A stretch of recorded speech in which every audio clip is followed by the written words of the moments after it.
Welcome to the Before the Buzzer morning show on 88.7 KWDM. I'm Britton alongside Noah Seaver and Ian Nelson, and we join you on Monday, March 25th, to talk a wild world of sports. We got an absolutely loaded slate today with NCAA tournament action on both the men's and women's sides, and also a big-time coaching change in the college hoops landscape. Noah, why don't you get us started? Yeah, there was a lot of great second-round games this weekend, but let's just start out with the Iowa State Cyclones, the 2-seed, the in-state team, going up against the Washington State Cougars. It was kind of an odd game to start. Tied at halftime, they weren't really hitting their shots, but they explode for 40 second-half points. Kurt Jones with 14 off the bench. They end that one 67-56, hold the Cougars under 60 points. Just a really good showing from the defense. Any thoughts, guys, on that big victory? Yeah, I was once again just really impressed with Tamin Lipsey. 15 points, 5 rebounds, and 4 assists. He had a couple huge three-pointers in that second half where he was creating his own three-point shot off the dribble, and it's just crazy to think about the fact last year that teams could just leave him wide open from three, and this year he's actively hunting those looks.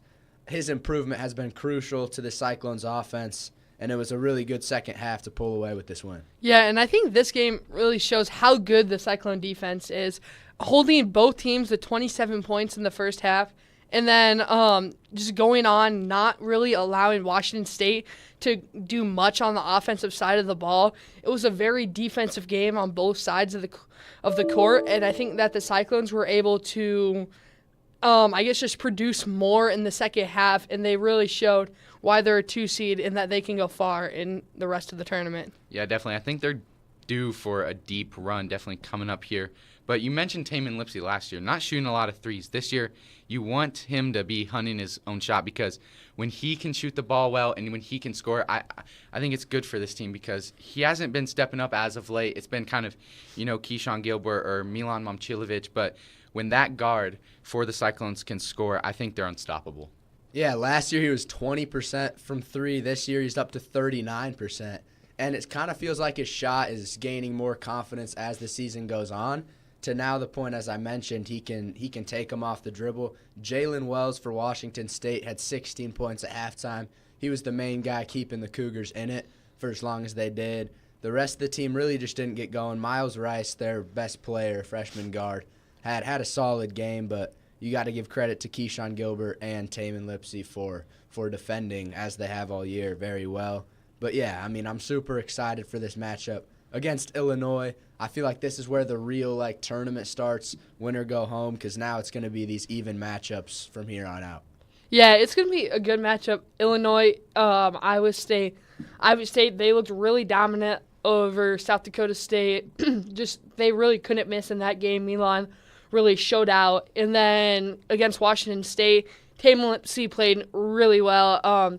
And as well as the big men and the court, Robert Jones, he ended the game with the big slam dunk. And I think that going into this game, the Cyclones, they have to play hard defense like they have in all season and then really get their offense going quickly. Because a team like Illinois, if you start the way they did against Washington State, you're not going to go really far in that game. Iowa State, they shot very poorly from the field goal, didn't make really any threes, and just couldn't get anything started. And then we saw Illinois against Duquesne in the round of 32. They just were electric the entire game. It was just a really good game for them. And props to Dukes. I apologize. I should say Duskanese originally last Monday. It is the Duquesne Dukes. They played really well against BYU, and then it was just a large roadblock against Illinois. And I think Illinois can be a scary team against Iowa State. It'll be a very good matchup. Yeah, definitely. Before we kind of preview that one real quick, I want to mention the 14-11 matchup with Oakland and NC State. Two kind of Cinderella teams here, double-digit seeds. It was really a close game throughout. Oakland did have the lead kind of there at the end, but NC State forces OT, and they score 13 points in overtime to get the win, 79-73. DJ Burns kind of the story for the Wolfpack with 24 and 11. Yeah, DJ Burns has been huge. Oakland did have the last possession of the game in regulation with about 15 seconds to set up from a sideline inbounds, and the play just took way too long to develop. They ended up throwing it out of bounds with about 2 seconds left, and it kind of felt like going into overtime, the momentum was with the Wolfpack. DJ Burns was huge, as he's been the past month. He's been crazy. DJ Horn, Casey Morcell. This team's just about as hot as anybody in the country right now, and it's crazy to think that a couple weeks ago, their coach was on the hot seat. They were looking at no postseason play, and now they're going to go play Marquette in the Sweet 16 with a chance to go even deeper in the tourney. I mean, yeah, it's March Madness. That's what it's all about. I mean, when you can get hot like that, I mean, you can really do anything, beat anyone. Looking ahead to the Sweet 16, is there any matchup that stands out to you guys? I mean, obviously, the Big 12, there was a lot of talk about this being the toughest conference this year. I definitely think in season, like in the regular season conference play, it was. But now there's only 2 left out of the field of 16.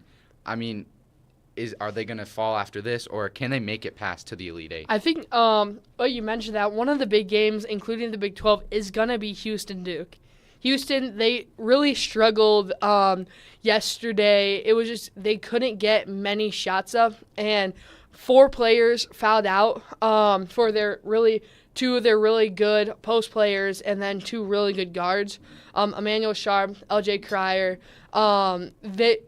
They just could not get anything going, and I think Duke, they looked really dominant in the round of 32. So I think it'll be a very good matchup to see who can stay hot. Yeah. Yeah, that Houston A&M game last night was a great cap-off to the round of 32.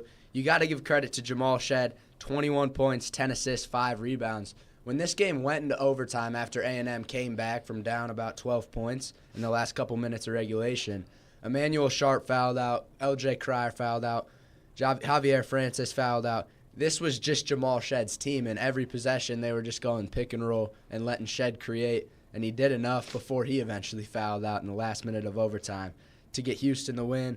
But Duke, I mean, kind of unexpectedly, absolutely boat raced James Madison yesterday. These guards look as good as ever. Jared McCain with a 30-piece. The freshman in his second ever NCAA tournament game looked outstanding.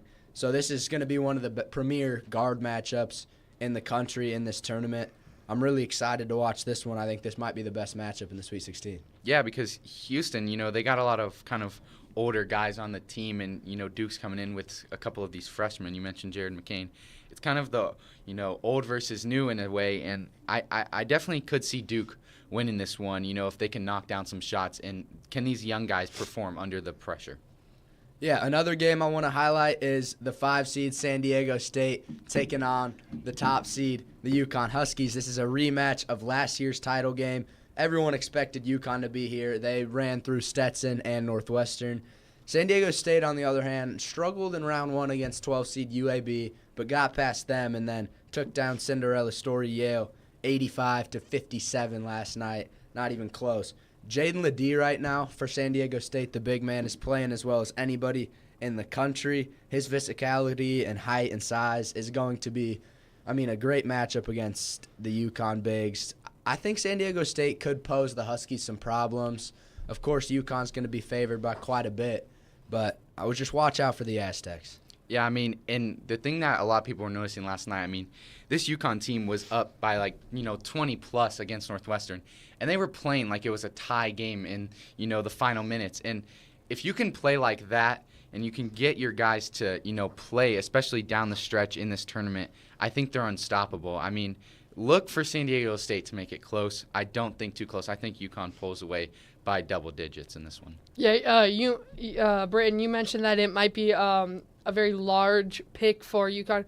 They're only favored by 9.5 right now, which in basketball terms, it's a decent amount. But I think San Diego State, you mentioned Jaden Ledee. He is one of the better guards in the NCAA right now. He's averaging 21.5 points per game. I think it's going to be a very good matchup. UConn, I just think they have a little bit more firepower in them. They are, I feel, a little better of a team. Yeah, definitely. There was a lot of good games, and I can't wait for this tournament to keep, giving us the unexpected. I want to see how far NC State can really make it. But, over the weekend, Friday, and then obviously yesterday, there were some great women's college basketball games, particularly in the state for the in-state teams. Iowa, they took care of business. But then, out west in California, Iowa State got to do battle with Maryland. Ian, do you want to talk about the rising star in freshman Audie Crooks? Yeah, so Audie Crooks, she's a freshman, one of the most highly recruited players that was sought out by a lot of teams. Iowa State was able to get her, and then she just balled out in the Maryland game. They were down by 20 points, and then they were able to make it a little closer at halftime. And then in the third quarter, the Cyclones went on a 30-14 run to end the third quarter. And they took the lead, and then after that, they just didn't look back. They kept the lead the entire game for the most part. There was a couple, tied parts, but Iowa State just had the momentum for the entire rest of the game, and Audie Crooks was a big reason for that. She scored 40 points in that game, went 18 for 20 in field goal, and went 50% from the free throw line. Audie Crooks was the main reason. She's the highest scorer for Maryland was Ali Kubik with 29 points. The Cyclones, who won by 7 points, Audie Crooks was able to really score half of the points. Almost 93 points for the Cyclones over the 86 points of Maryland. Audie Crooks scored 40 points. I think, and then going into the next round, she didn't play as well against Stanford, but Stanford has some of the best guards in the country. They have one of the star players for Stanford was Kiki Arafin with 41 points. She really just played out of her mind in the second half of the game with one of the star players for Stanford out for foul trouble.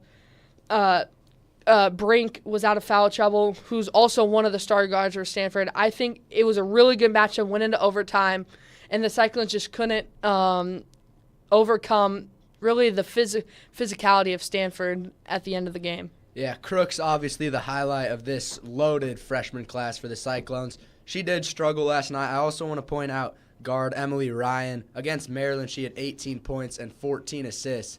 And last night when Crooks couldn't get it going, Emily Ryan was right there with 36 points. She kept the Cyclones in it. This game was back and forth the whole way, and this has to be such a good sign for Bill Finley's team because nobody really expected Iowa State to even make the NCAA tournament after a bit of a rough non-conference, but they did a great job in the Big 12 conference season, made the Big 12 tournament championship, and then were able to give Stanford a really, really tough match here. Yeah, you mentioned all these freshmen on this loaded Iowa State team. And then, obviously, Emily Ryan, she's due to come back next year for the Cyclones. And then, besides that, the freshmen here scoring 60% of the points for the team this season. I think that's a great sign.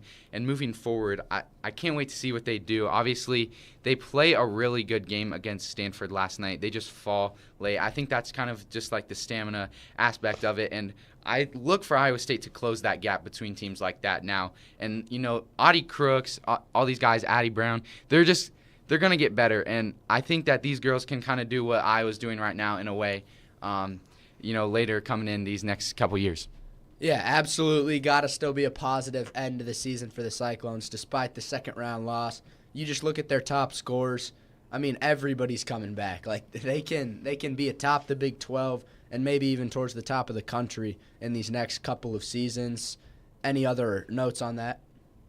No, I mean, I just think it's good for Bill Finley. I think this is one of his best coaching jobs he's had at his Iowa State, time. I mean, just taking this big group of freshmen, and I mean, it's only going to get better for the Cyclones. Yeah, and I think looking about a year or two, we could see the Cyclones back at Ames in March hosting the first two rounds of March Madness with a 4-3-2-1 seed. I think the Cyclones, the women's Cyclones basketball team, they're going to be a really good team in the next couple of years. Addie Brown, Audie Crooks, they're going to be some of the star players for the Cyclones. And just all the rest of the guards, one of the best Bill Fenley teams in history as of right now. So I just think it's a great just kind of reminder for all the rest of the teams in the country to watch out for the Cyclones in the next couple of years. So let's move back to the men's side and discuss a big-time coaching hire. Former Drake head coach, I should say, Darian DeVries agrees to a 5-year head coaching deal in the Big 12 at West Virginia. Darian DeVries coached at Drake for 6 years and took them to 3 NCAA tournaments. Just obviously made this one and lost first round to Washington State. This is huge because he's expected to take his son, Tucker DeVries, who averaged 22 a game this year, to West Virginia with him. And we'll see what they can do in the Big 12. It's going to be a step up in competition, but, I mean, he's a great coach. I think this was overall a great hire for the Mountaineers. I mean, yeah, this was massive, a hire really just in the men's basketball landscape. Obviously, a mid-major coach like Darian DeVries who takes over a struggling West Virginia program. I mean, I kind of thought Josh Ehlert did a good job as interim head coach there. Obviously, 9-23, I believe, was the record. They didn't, have a great year, but they also lost a lot of guys after, Bob Huggins being fired. A lot of guys transferred out, so he had to make do with what he had, and I think he did a solid job. And I really thought that the program was trending in a positive direction there, and he was going to get things going again, but the Mountaineers decided it's time for a new era of basketball in West Virginia, and they hired DeVries. I mean, DeVries, of his 6 seasons at Drake, 20 or more wins in all of his 6 years there. An Iowa native, played out Northern Iowa. He coached behind Doug McDermott at Creighton. I don't think it gets any better for a hire, and it is a step up, going to the Big 12 Conference. Can his son Tucker DeVries, we know he's really good, back-to-back Larry Bird Player of the Year in the Missouri Valley. Can he have that same effect on a West Virginia team? Yeah, it was certainly a rebuilding year this year for West Virginia. We'll see what Darian DeVries does with this roster. I do wonder, West Virginia had a decent amount of talent this year, but it clearly wasn't a right roster to win games in the Big 12. But we'll see if he brings guys like Raekwon Battle or Jesse Edwards back into the roster, or if he does a complete rebuild. You saw a guy like Danny Sprinkle at Utah State this year inherit no scoring and just completely rebuild his roster and got his team to the second round in the NCAA tournament. So it wouldn't surprise me to see DeVries just tear it all down and restart building around his son, Tucker DeVries, who's one of the best players in mid-majors last year, and I think now can maybe be one of the best players in the country. Yeah, you mentioned just tearing it all down. Some of the best teams we've seen in sports history have been from a fully scrapped team. You just take it all down and then rebuild from the ground up. Deion Sanders tried to do it with Colorado. It worked the first couple of games of the season for the football season, and then they just hit a roadblock. I don't think that's going to happen for Drake. I think they have quite a few players that are going to be West Virginia. I think they have quite a few players that are going to be coming back who could make a large impact. It's Big 12, one of the best conferences in basketball, if not the best. West Virginia, they didn't do all that much this season, so I think it'll be just a thing to watch for next season, seeing how well West Virginia does, a new coach, probably a whole new lineup. It's just something to watch. Yeah, a little for DeVries. He had his started coaching career at Creighton, where he spent 20 seasons on the staff, as a student manager and then an assistant coach under Greg McDermott. I mean, really before this, Drake was in kind of a coaching carousel, I'd have to say.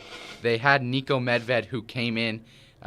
He led them to, I don't know if it was 20-win season, but he kind of got the Bulldogs on their feet, to say nonetheless. And then they bring in Darian DeVries, who really took over the program, and he left his mark in Des Moines for sure, leaving the Bulldogs better than he found it. There's a big gap in the mid-major world right now. Who will the Drake Bulldogs hire next? Yeah, and I will say be patient with DeVries. These rebuilds almost always take more than 1 or even 2 years. So give him some time, but it's definitely a bright future for the West Virginia Mountaineers in college hoops. So thank you, everybody, for listening. That'll do it for the Before the Buzzer morning show on Monday, March 25th. Make sure to tune in next time on Monday, April 1st, for more talk about sports. Thanks, everybody.